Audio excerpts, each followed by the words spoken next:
Bonsoir à tous et bienvenue du côté de l'archipel des Açores. Nous prenons la direction du milieu de l'Atlantique pour la 4e épreuve du championnat d'Europe des rallyes, la 50e édition du rallye des Açores et qui ouvre le bal également des épreuves sur terre de ce calendrier 2015.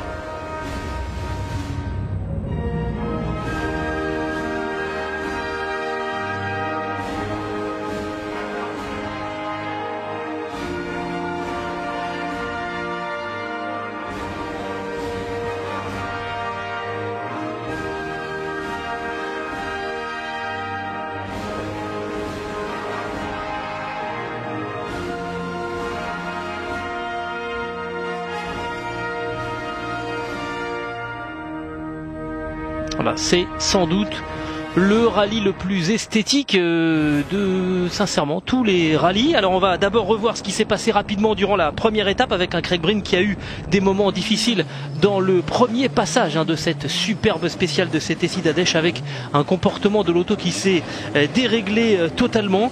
Il s'en est sorti, il a ramené son auto à l'assistance et on a pu lui rendre une 208 exploitable, si bien que Craig Breen a repris l'avantage sur Kajetan Kajetanovic à l'issue de la toute dernière spéciale de la première étape. Le Polonais qui accuse seulement un retard de 2 secondes 3 avant le départ de la deuxième étape qu'on va suivre dans les minutes qui viennent. Un beau duel en perspective entre le leader du championnat et son dauphin. Le héros local Ricardo Moura lui a eu des problèmes de frein durant cette première journée. Il a terminé la première étape à 1 minute 20 de Craig Breen et puis Josh Moffett qui fait une boulette incroyable. Il termine la spéciale numéro 4 et va taper le rail après de manière définitive. Craig Breen, Kajetan Kajetanovic 2 secondes 3 d'écart. Ensuite les écarts sont beaucoup plus importants. Ricardo Moura 3e, Bruno Magaliège 4e, Fontech en 5e position. Robert Quinsani le français est en 6e position devant le rescapé des frangins Moffett, Sam qui est à la 7e place.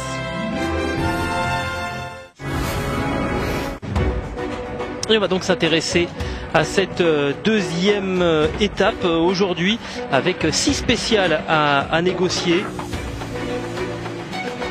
En fait une boucle de 3 secteurs chronométrés que les concurrents devront parcourir à 2 reprises et parmi ces spéciales qu'il faudra défier le secteur de Tronquera qui comptera pour les spéciales 13 et 17 et qui sera le plus long secteur de la journée.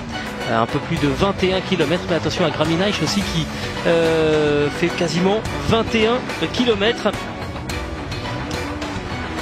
Et Craig Breen donc quitte la zone d'assistance avec, on l'a dit, un écart infime, 2 secondes 3 d'avance par rapport à Kajetanovic. Et il fait beau lorsque les concurrents quittent la zone d'assistance de Ponta Delgada.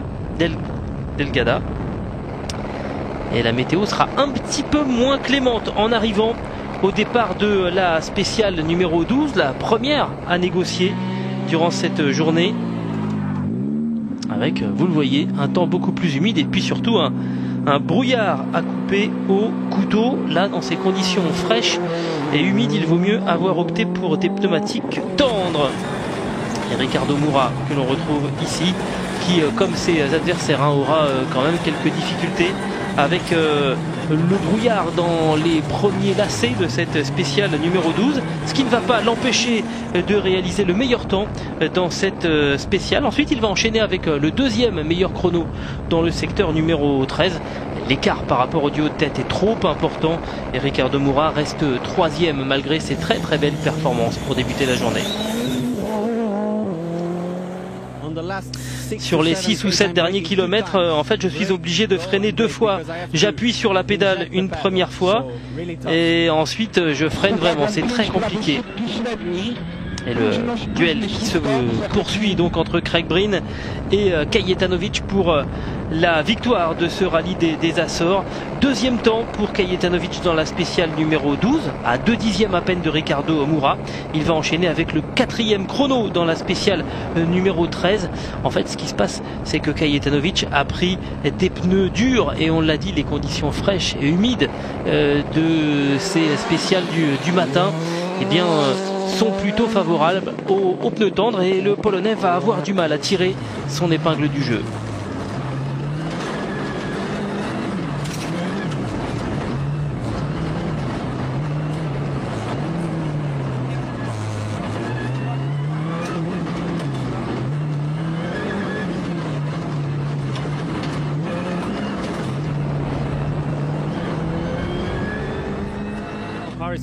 La voiture est parfaite mais les pneus sont trop durs. J'ai fait une erreur ce matin à l'assistance et maintenant on doit rouler avec ces pneus, c'est comme ça.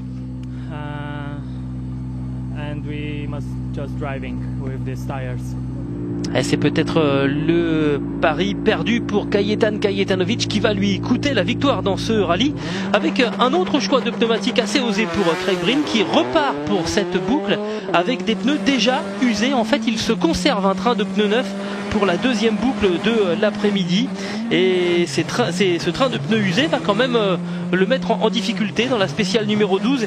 Il perd presque 3 secondes par rapport à Kajetan Kajetanovic. Autrement dit, eh bien, il passe derrière le Polonais au classement général. Et puis dans la spéciale numéro 13, là le pilote Peugeot sonne la charge. Il est 10 secondes plus rapide que Kajetan Kajetanovic. Résultat des courses, eh bien, il reprend l'avantage.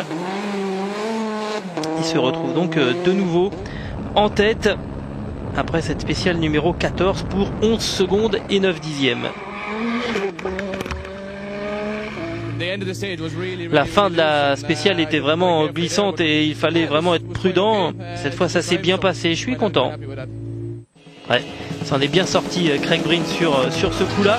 On va prendre maintenant la direction de la spéciale numéro 14 à Grupo Marques avec une spéciale d'un petit peu moins de 4 km à parcourir. C'est en fait la super spéciale qui avait été utilisée pour le compte de la toute première spéciale du rallye. Et cette fois Craig Breen va beaucoup souffrir, il va perdre 3 secondes 9 par rapport à Kajetan Kajetanovic et l'écart va donc se réduire à moins de 12 secondes. J'ai un tout petit peu anticipé au niveau de l'écart, 11 secondes 9 donc après cette spéciale numéro 14. 1 minute 20 de retard pour Ricardo Moura, Magalhães 4e, Robert Consani en 5e position. Il est passé devant Fontes et toujours dans un décor somptueux sur ce rallye des Açores. On va marquer une courte pause histoire de se délasser un petit peu et on replonge après dans la suite de cette deuxième et dernière étape du rallye des Açores. On parlera notamment des juniors. À tout de suite.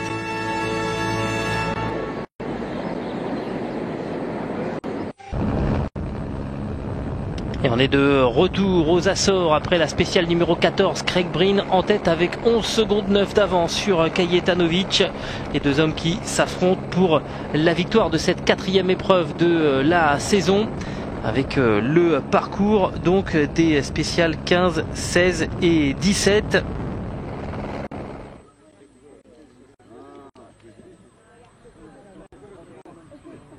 Avec 12 km pour le secteur numéro 15 et une vingtaine pour la spéciale numéro 16. On retrouve Bruno Magalhães qui va lui obtenir le 4e temps dans ces deux spéciales. Un petit peu isolé désormais au classement général. Bruno Magalhães, il est trop loin de Moura pour prétendre monter sur le podium à la régulière.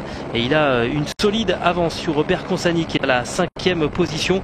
Du coup, eh bien, il teste des nouveaux éléments de suspension sur la Peugeot 208 T16. Et Ricardo Moura qui lui va réaliser le 3e temps dans les spéciales 15 et 16. On l'a vu sur le petit tableau. Il s'est fait déposséder de la... Non, c'est pas Ricardo Moura du tout. Ricardo Moura, il est toujours installé à la 3e place. Maintenant, pour lui, le but est très très clair. Hein. Il y a plus de victoire en jeu pour le Portugais. On va simplement aller jusqu'à l'arrivée et rejoindre Craig Breen et Kajetan Kajetanovic sur le podium de cette épreuve. Alors Kajetanovic qui s'était fait piéger sur les premières spéciales en choisissant des pneus durs, a mis les pneus tendres en pensant que la pluie allait arriver. Finalement la pluie n'arrivera jamais, il est à contre-temps en fait, le pilote polonais. Il va ensuite aller taper un talus dans la spéciale numéro 15, ce qui ne l'empêchera pas de faire le deuxième temps dans ce secteur, tout comme dans la spéciale numéro 16, mais l'écart maintenant commence à s'accroître de spéciale en spéciale. On sent que soudainement voilà, le pari perdu au niveau des pneus pour Kajetanovic a pesé lourd dans le mental du pilote polonais qui perd maintenant sérieusement du terrain par rapport à Craig Breen.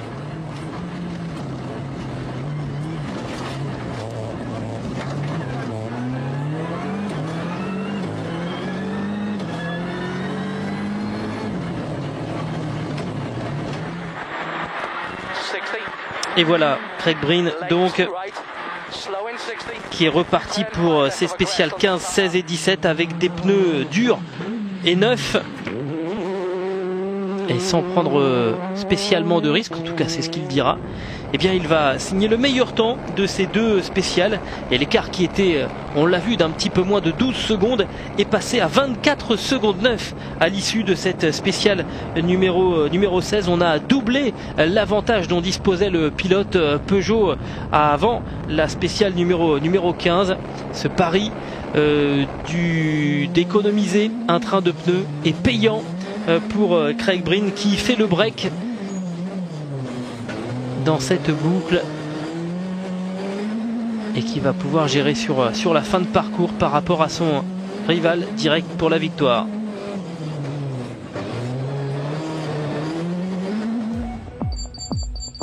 Voilà le classement, 24 secondes 9 par rapport à Kajetanovic. Ricardo Moura toujours en 3e position devant Magalhães et donc Consani qui est 5e et Fontes lui à la 6e place. Il y a un peu plus de 30 secondes désormais d'écart entre le français et le portugais. Et avant de poursuivre plus loin dans le résumé de cette dernière étape, on va aller jeter un coup d'œil à ce qui s'est passé pour les concurrents de la catégorie junior.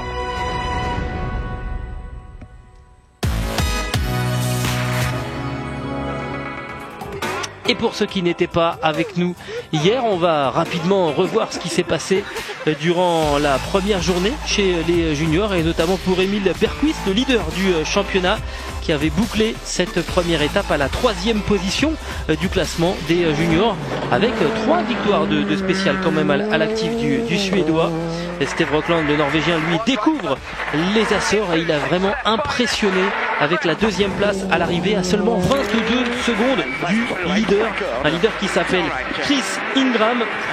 4 meilleurs temps sur les 11 spéciales de la première journée. Et le Britannique qui a vraiment bien contrôlé les débats en compagnie de Gabin Moreau, le français. On va débuter le parcours de la 2e étape avec 2 boucles de 3 spéciales à négocier, un peu plus de 100 km à parcourir. Et dans la première spéciale de la journée, le meilleur temps pour Chris Ingram, qui va rester à chaque fois dans le trio de tête dans chaque spéciale. Et vraiment il contrôle, il reste tranquillement à la première place. Une deuxième manche qui se passe mieux, une deuxième étape qui se passe mieux pour Marianne Gribel, notamment, qui va obtenir le meilleur temps dans la spéciale numéro 13. Il avait eu pas mal de soucis, Marianne Gribel, lors de la première journée. C'est seulement sa 2e épreuve sur terre pour le pilote allemand. Je me sens de plus en plus à mon aise sur la terre. C'est seulement ma 2e épreuve et je me sens beaucoup mieux qu'hier. Et là, pour l'instant, je pense que c'est une bonne 5e place, nous dit Marianne Gribel. Steve Rockland, lui, va perdre sa 2e position et beaucoup de temps dans les 2 derniers kilomètres de la spéciale numéro 12. Alors on a pris un bon départ dans cette spéciale et puis dans les 2 ou 3 derniers kilomètres on a fait une petite erreur, on a perdu une dizaine de secondes. Il a fallu relancer la voiture, faire marche arrière. Et ensuite, eh bien, j'ai perdu un petit peu de confiance. J'ai été sans doute un petit peu trop agressif. Et on va essayer de faire de notre mieux cet après-midi pour aller rechercher la deuxième place. Et donc avec l'erreur de Rockland, eh bien la bagarre désormais concerne la deuxième position pour Diogo Gago, notamment le Portugais, qui va faire une belle remontée et qui va revenir à la troisième place à seulement 10 secondes d'Emile Bergquist et de la deuxième position. Je me sens vraiment bien, plus en confiance, j'attaque et je vais essayer d'aller chercher Bergquist, mais c'est difficile parce que le niveau dans ce championnat est vraiment très très élevé. The level is so high in this championship. Il y a eu pas mal de rebondissements dans cette spéciale numéro 12 qui est la première de cette deuxième étape, avec notamment Ralf Simarsis, le laiton, qui va sortir de la route. Alors on n'a pas l'image vidéo, on a quelques photos donc de la Peugeot 208 R2 de Ralf Simarsis qui termine sa route. Alors en fait il a été bloqué dans un fossé, et puis ici c'est Emil Blums qui a arraché une roue et qui est rentré sur 3 roues jusqu'à la zone d'assistance. Il reste alors 3 spéciales à négocier et ça va mal se passer pour les pilotes de l'équipe Opel, avec notamment Marianne Griebel qui va casser un cardan dans la toute dernière spéciale, et lui qui se dirigeait vers la 4e place va terminer à la 6e position. Et Emile Bergquist, lui, boîte de vitesse cassée dans les 2 dernières spéciales, il terminera au pied du podium à la 4e place. Diogo Gago, lui, va finalement confirmer son bon retour en réalisant le meilleur temps dans les 2 dernières spéciales. Il finit 2e du classement général et obtient son meilleur résultat en championnat d'Europe. Et Chris Ingram, lui, va aller s'imposer. C'est la première victoire en championnat d'Europe pour le duo Chris Ingram et Gabin Moreau.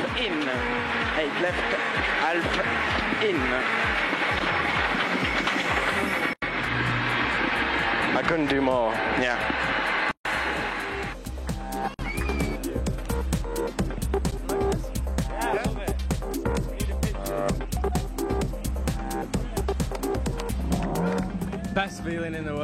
C'est vraiment la meilleure sensation du monde. Je n'ai pas les mots.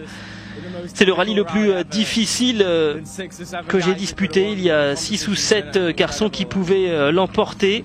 Et vraiment, la compétition a été incroyable. Vivement Ypres, parce que le championnat est encore totalement ouvert. Et Chris Ingram donc qui s'impose devant Diogo Gago. Steve Rockland prend la 3e place. Et donc au pied du podium, on va trouver Emile Bergquist en 4e position et Adilson au 5e rang.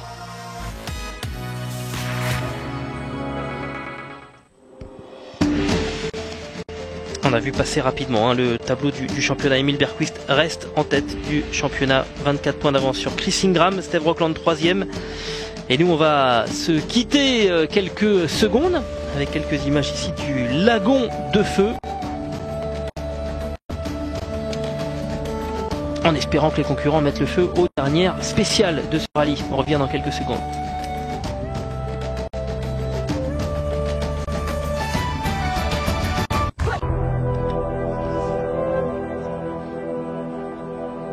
Allez, c'est la dernière partie de notre résumé consacré à la 2e étape du rallye des Açores, 4e épreuve du championnat d'Europe des rallyes. On a vu ce qui s'est passé du côté des juniors juste avant la pause. On va aller faire un petit détour du côté de la catégorie ERC2, autrement dit des véhicules issus de la production.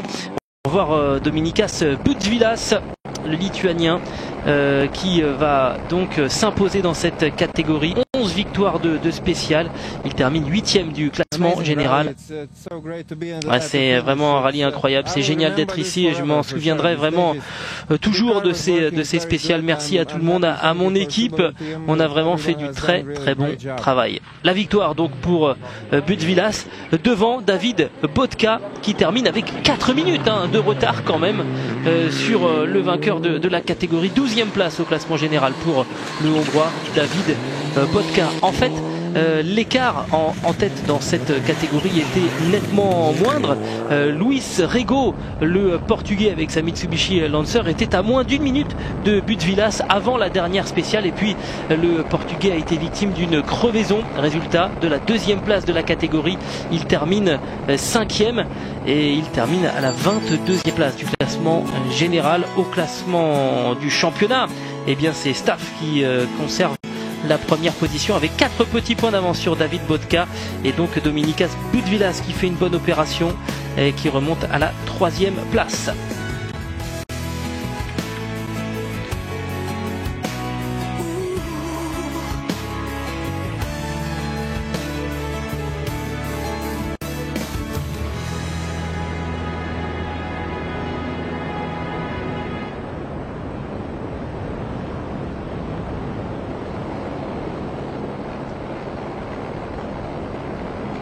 Un petit point sur le classement après la spéciale numéro 16 et maintenant on peut presque dire que c'est fait, 24 secondes 9 d'avance pour Craig Breen sur Kajetan Kajetanovic, sachant qu'il reste cette spéciale de Tronquera, 21 km à parcourir, ça laisse 1 seconde au kilomètre de marge pour Craig Breen, ça devrait aller. Robert Consani lui qui donc découvrait le comportement de sa DS3 sur les spéciales en terre, il a été pas mal ennuyé par la technique et la mécanique Robert Consani ce week-end et notamment par les freins. Il va chercher une 5e place. Alors ça ne le consolera pas, mais ce sont des points importants pris au championnat ce week-end par Robert Consani.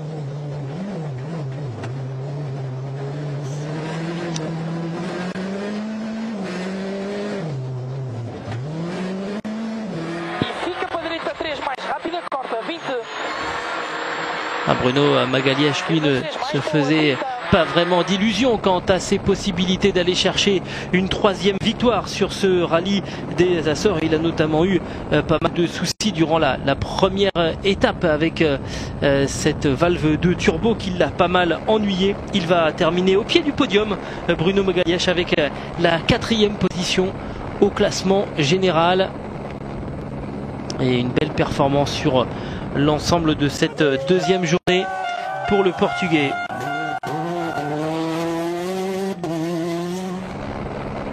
Des problèmes, il y en a eu aussi pour Ricardo Moura, qui aura fait quasiment l'intégralité de l'épreuve en se plaignant de ses freins et notamment de cette obligation qu'il avait de pomper. Il nous l'a dit dans l'interview il y a quelques minutes, obligé d'appuyer plusieurs fois sur la pédale de frein pour que réellement le freinage soit efficace. Et bien malgré ces gros ennuis, il va aller chercher une place sur le podium, Ricardo Moura.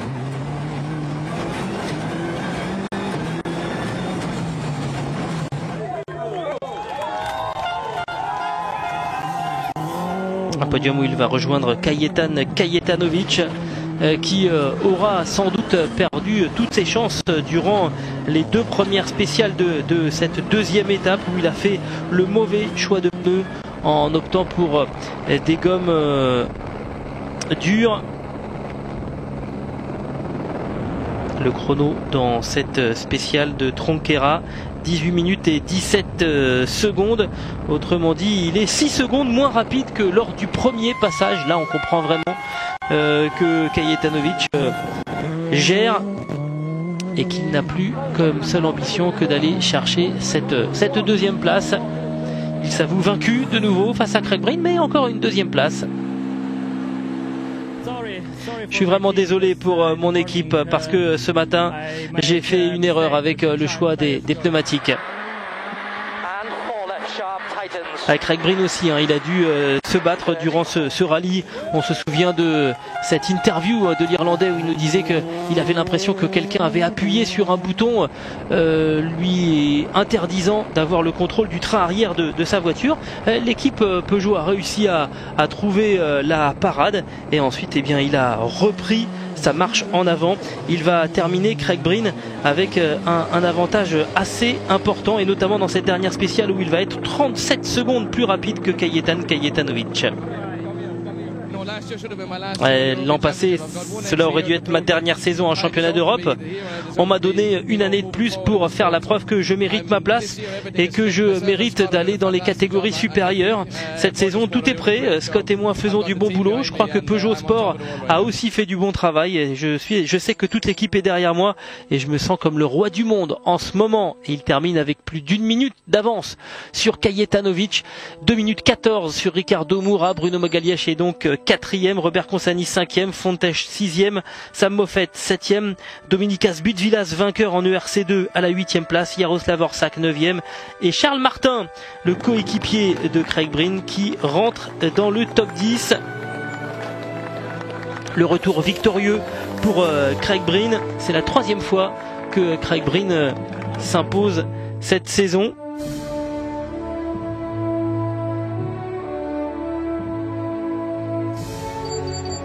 Et malgré cette 3e victoire, l'écart n'est pas pas très important, 14 points d'avance seulement par rapport à Kajetanovic qui reste placé à chaque fois.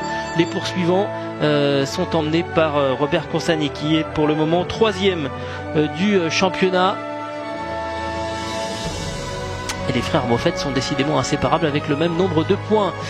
C'était la première étape du Gravel Master et évidemment c'est le vainqueur de cette épreuve qui s'installe en tête de ce Gravel Master, à savoir Craig Breen, évidemment. Craig Breen qui mérite sa victoire, on peut le dire vraiment sans avoir peur de se tromper. 12 victoires de spécial sur les 17. Chris Ingram obtient le trophée Colin McRae, le vainqueur de la catégorie donc junior, qui est récompensé par Jean-Pierre Nicolas. C'est la 3e fois consécutive que cette récompense qui eh bien, vient féliciter l'engagement revient à un pilote de la catégorie junior. Et puis un beau podium là avec les 2 premiers du championnat et la vedette des Açores, Kajetanovic, qui va recevoir pour sa place de premier privé un chèque de 10 000 € pour cette épreuve. Ricardo Moura lui recevra une récompense de 8 000 €. La prochaine épreuve, ça sera le Rallye d'Ypres chez le voisin belge à la fin juin. Ne loupez pas cette superbe épreuve. Merci d'avoir été avec nous. Bye bye.